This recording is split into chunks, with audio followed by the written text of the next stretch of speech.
Hi, boys and girls. Mrs. Kappel here. How are you today?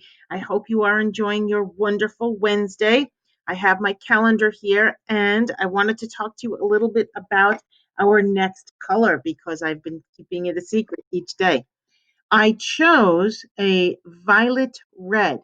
Violet red is kind of like a pinky red, but it's very light. It's not the dark pinky red. It's the light one called violet red. And that's what I chose for today, June 3rd. So as you can see, this is the third color in our starting pattern. It's not a pattern yet because nothing has repeated. Remember, for a pattern to really be a pattern, it has to be repeating at least 3 times. Okay? So our pattern hasn't started yet. Well, I hope you enjoyed my stories yesterday about the seahorse. I had a little trouble posting a craft activity for the seahorse, but I will make sure that I put that out there for you today, as well as a craft idea for my one of my favorite creatures, the octopus. And I love this book because its title is the same way I feel. An octopus is amazing. This book was written by Patricia Lauber and illustrated by Holly Keller. I love this book because it teaches so many things about the octopus. And you will think An Octopus is amazing when I'm done with this story. Now, as I read this to you, I want you to think about things that I am reading to you that make you wonder, that make you want to know more about the octopus. An octopus is amazing. Okay, there are more than 150 known kinds of octopus. There's the giant octopus, which gets to be about 17 feet, the common octopus, which is up to about 30 inches. That's like this much. Then you have the blue ringed octopus, the dwarf octopus. And to measure an octopus, like the blue ringed octopus is only about this big, and the dwarf is about a little bit bigger than the blue ring. But to measure it, you would measure from the tip of the bag to the tip of an arm. So, like here, just like you can see here. So, that is how scientists and marine biologists measure an octopus. And it tells you where you would find these kinds of octopus. Like the giant octopus likes the Pacific Ocean, and he kind of likes medium temperature waters, not too cold, not too warm. The common octopus is found in all over the world in tropical waters, so he likes it a little bit warmer. The blue ringed octopus is found in the tropical waters, again, that means warm, near Australia and Indonesia. And this octopus is the only one whose bite is poisonous to humans. And the dwarf octopus is found in Caribbean waters, which means he really likes it warm too. This tiny octopus is a popular choice for home aquariums. So, if you have one of those really fancy aquariums like a fish tank at home, I never thought that I could get an octopus. See that? I've read this book so many times, and now I've just learned something new. I might do that. An octopus is an animal that lives in the sea. It has a soft, bag shaped body and 8 rubbery arms. Let's count them: one, two, three, 4, 5, 6, 7, 8. The common octopus, remember that's this one right here. The common octopus lives in a den near the shore.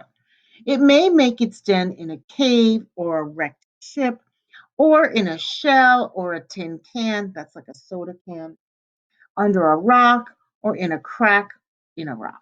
So if he makes his home in a can, like a can of corn or This, that may have fallen off the garbage trucks, the garbage barges, and it sinks down to the ocean. That's where he would find a space. So he's not a very big octopus if he can fit in a soda can, right? Every octopus lives alone. Its den is small, just big enough to hold the octopus. An octopus can squeeze into a small space because it has no backbone. In fact, it has no bones at all. So remember, we talked about another sea creature that did not have a backbone. The backbone is your spine. If you take your hand and rub it up and down the middle of your back, that's your backbone. That's right. This creature, like the sea star, is an invertebrate. It's an invertebrate. That means it has no backbone. Okay. An octopus can change color in a flash. Usually, the octopus matches its surroundings and it's hard to see. If it climbs into an empty shell, it turns pink and gray to match the seashell. If it crawls among the rocks and seaweeds, it may turn brown or gray or green. An octopus can have colored spots or stripes. It can be half one color and half another color. Isn't that amazing? Is it making you wonder, when would it change color? Yeah, good. Color changes help an octopus to hide or to escape from enemies. They may also show how an octopus is feeling. Scientists say an angry octopus turns dark red, a frightened one turns pale. An octopus that is enjoying a meal shows pleasure by changing colors. So let's talk about pale. Not like a pail and shovel, but like if you're sick and you have no color in your face and you look kind of whitish and yellowish, that's kind of pale. So if he's frightened, that's what color he turns. An octopus has a big appetite. What do you think appetite means? He likes to eat a lot. That's right. And crabs are its favorite food, but it also likes lobsters, clams, and other shellfish. Sometimes an octopus waits in its den until a meal passes by, and then it reaches out an arm and grabs it. So it's not like he actually goes out hunting for food. He waits for it to come to him, like takeout delivery. So each arm is lined with suckers. These suckers work like little rubber suction cups, and the common octopus has 240 suckers on each arm. The octopus holds its food with its suckers and examines it. That means he looks at it. He's examining, he's checking it out. The octopus carries its catch towards its mouth. The mouth is on the underside of the body, and it's inside its mouth it has a hard curved beak, and the octopus uses its beak to crack the shells of its prey. It squirts the prey with poison from a gland in its mouth. When the prey is paralyzed, meaning it's frozen, it just can't move, or if it's dead, that's when the octopus feeds. So let's see, here is a picture of the octopus right here, and right under here, the underside. So this was kind of like the head or the top of the bag. The beak is at the bottom of its body. There it is right there. That's where its mouth is.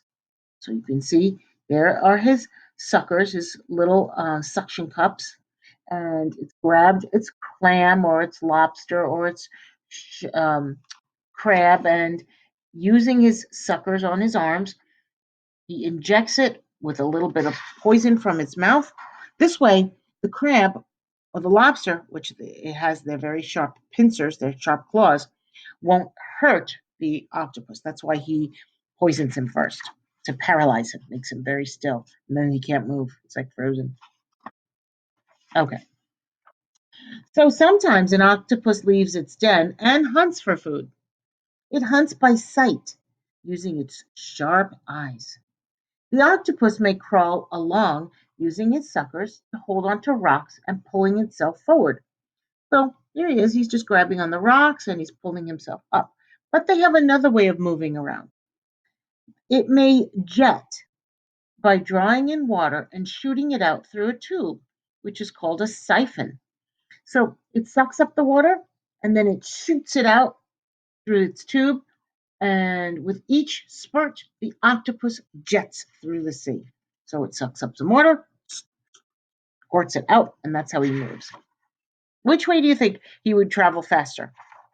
If he was crawling over the rocks or using his siphon to jet? Jet, I think so too. Okay, so once the octopus spies something to eat, it spreads out its webbed arms.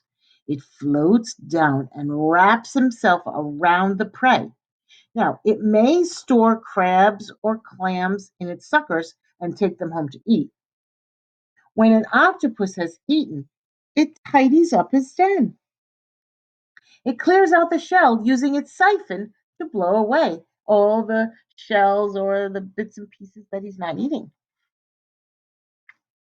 Do you act like an octopus when you clean up your bedroom, your room? Sometimes other animals try to eat an octopus. The octopus does not fight. Instead, it tries to hide or escape. If a big fish attacks, the octopus changes colors and jets off. The octopus no longer looks like the animal the fish was going to attack, so the fish is fooled. So maybe the fish sees the common octopus when he's this color, that kind of pinkish, purplish color. When the octopus senses danger or sees the fish, boom, he changes color. The fish aren't very bright. He was looking for that pinkish, purplish octopus, not that. And that's how he gets away. Here's another trick. Well, it's not a trick, but it's another thing that another amazing thing that an octopus can do. An octopus can also give off an ink black liquid through its siphon. The ink forms a blob that has the shape and the smell of an octopus. The enemy attacks the blob, and the octopus, which has turned black, then escapes. So he shoots out this kind of liquidy, smelly thing. It smells like a fish, smells like octopus, and that's what the fish thinks is the octopus. And he goes to attack that, but the octopus has jetted away. So that is how an octopus defends itself against the moray eel. That is one of its most dangerous enemies. A moray eel is big enough to swallow an octopus whole. It has sharp teeth and a keen sense of smell, which it uses in hunting. So that is the eel. And there he is looking for that octopus. Look at him. He looks pretty fierce, doesn't he?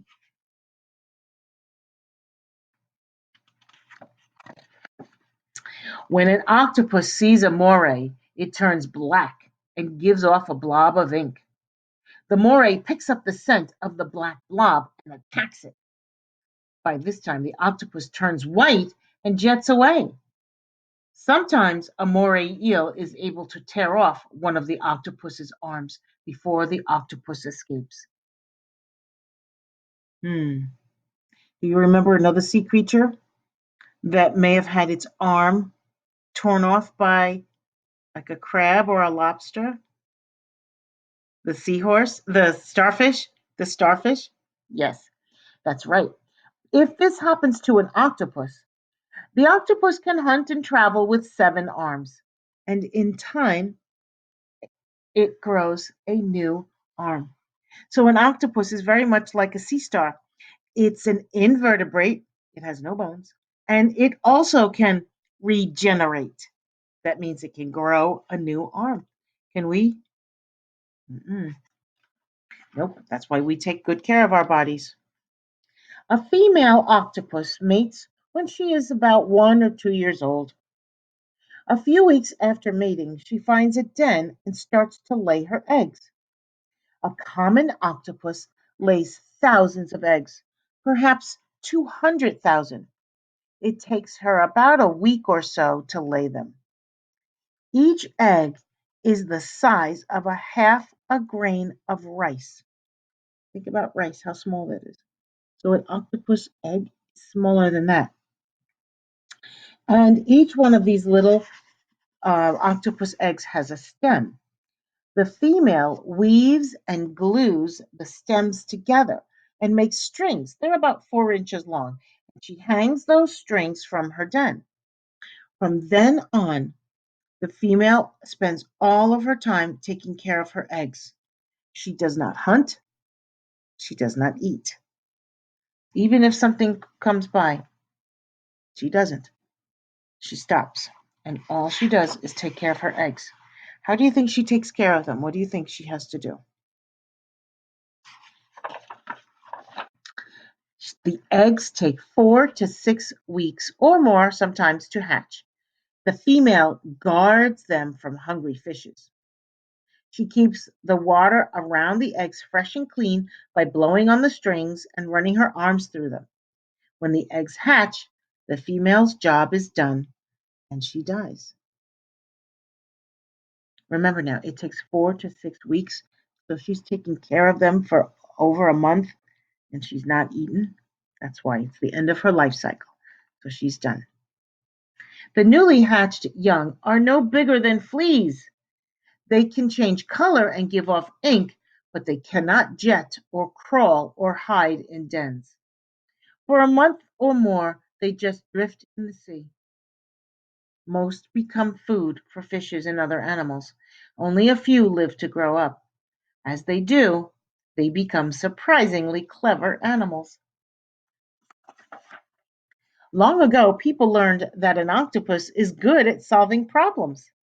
If an octopus cannot open a clam, it waits for the clam to open itself. Then, check this out, it places a pebble between the two shells. The clam can no longer close up tight, and the octopus eats it. If an octopus is given a glass jar with a crab inside, it tries to get at the crab. After a few tries, it solves the problem. It takes the top off the jar. Being able to solve problems is a sign of intelligence. I know you all can solve problems. That's because you are all so very intelligent. And what does intelligent mean? Smart, very smart. In the wild, octopuses are shy. In aquariums and labs, they seem to like the people they get to know. They enjoy being touched and stroked, and they're playful. Playfulness is another sign of intelligence. See, I know you all like to play. They play tug of war with people. They also play jokes. A person who annoys an octopus may get squirted. An octopus is truly amazing. Wouldn't that be an amazing job to have to be a scientist who studies creatures like octopus? Well, my friends, I hope that after hearing this story, you now feel the same as I do that that an octopus is amazing. Well, my amazing friends, I hope you have a great day. Bye bye for now.